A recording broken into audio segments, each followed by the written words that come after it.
Hello everyone. তো আজ তো আমি সকাল থেকে ডিসাইড করেই নিয়েছিলাম যে মাকে নিয়ে আজকে আমি ঘুরতে যাব কোথাও। তো যেহেতু আজকে রবিবার, তো মাকে সকালবেলা বলে দিয়েছিলাম বিকেলবেলা তুমি রেডি হয়ে থাকবে, না হলে কিন্তু আমি তোমার সাথে কথা বলবো না। তো আজকে আমি মাকে নিয়ে একটা খুব সুন্দর রেস্টুরেন্টে চলে এসেছি। বেশ সুন্দর অ্যাম্বিয়েন্স ছিল, আর এখানে আমি খাবারের জন্য অর্ডার করছি।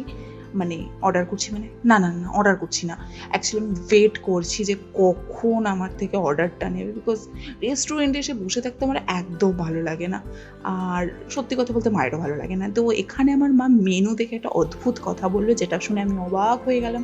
সেটা হচ্ছে, আমার মা এখানে বলছে যে 250 টাকা দিয়ে ভেজ চাউমিন, তুই কি পাগল হয়ে গেছিস? এর থেকে আমি বাড়িতে তোকে 50 টাকায় বানিয়ে দেবো। কোনো মানে আছে গাইজ এই কথাগুলো? বাট ঠিক আছে, মা সহ্য তো করতেই হবে। তো তোমরা কমেন্টে জানিও তোমাদের মারাও এরকম বলে নাকি। দেন আমি এখানে মেনু থেকে অর্ডার করে দিলাম 1 প্লেট ড্রামস অফ হেভেন আর একটা মেয়ালাই কাবাব। আর মা এখানে খেলাধুলা করছে জামুনের সাথে। তো তোমাদের দেখে হয়তো একটু অবাক লাগতেই পারে, বাট আমার তো দারুণ লাগছিলো যে মা আজকে খুব খুব খুব হ্যাপি। তো দেন এখানে আমাদের খাবার সার্ভ করে দিয়েছে। অ্যান্ড সত্যি কথা বলতে চাইনিজের মধ্যে আমার দুটো আইটেম জাস্ট অসাধারণ লাগে। একটা হচ্ছে ড্রামস অফ হেভেন, আর একটা হচ্ছে dry chilli chicken. Drums of heaven তো আমার দুর্দান্ত লাগে because of their taste. Basically এটাতে যত না ঝাল না থাকে তত মিষ্টিও থাকে, মানে একটা দারুণ ফ্লেভার লাগে, মানে জাস্ট চুমু লাগে আমার, মানে উফ বলে হচ্ছে তো এখনই আমার লোভ লাগছে, মানে জিভে জল চলে আসছে আবার দেখে। অ্যান্ড এখানে আমি অর্ডার করে নিয়েছিলাম কাবাবও অর্ডার করেছিলাম। কাবাবটাও নো ডাউট খুব সুন্দর খেতে ছিল। আমার এক্সপ্রেশন দেখতেই পাবে তোমরা এখানে, যে বোঝাই যাচ্ছে যে আমার কতটা ভালো লেগেছে।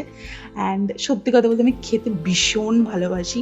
অ্যান্ড কী করা যাবে, খেতে ভালোবাসি, মানে কিছু করার নেই, মানে এটাও জেনেটিক্স। আমার মাও খেতে বলেছে, আমার বাবাও খেতে বলেছে। অ্যান্ড এখানে আমি আমার মাকে খাইয়ে দিচ্ছি, যেটা করতে আমার ভীষণ ভালো লাগে। আমি বাড়িতেও মাঝে মাঝে মাকে খাইয়ে দিই, কারণ সত্যি কথা বলতে ছোটোবেলায় আমার মা রোজ আমাকে স্কুলে যাওয়ার সময় খাইয়ে দিত। ইনফ্যাক্ট এখনও অফিস বেরোনোর আগে আমার মা আমাকে খাইয়ে দেয়।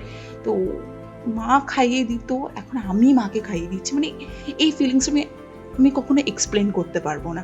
অ্যান্ড আজকের দিনটা এভাবেই কাটালাম বিকেলটা। অ্যান্ড হোপফুলি যদি তোমাদের এই ভিডিওটা ভালো লেগে থাকে তো প্লিজ লাইক করে দিও এই ভিডিওটাকে, অ্যান্ড কমেন্ট করে জানিও কেমন লাগলো, and subscribe our channel. Tata.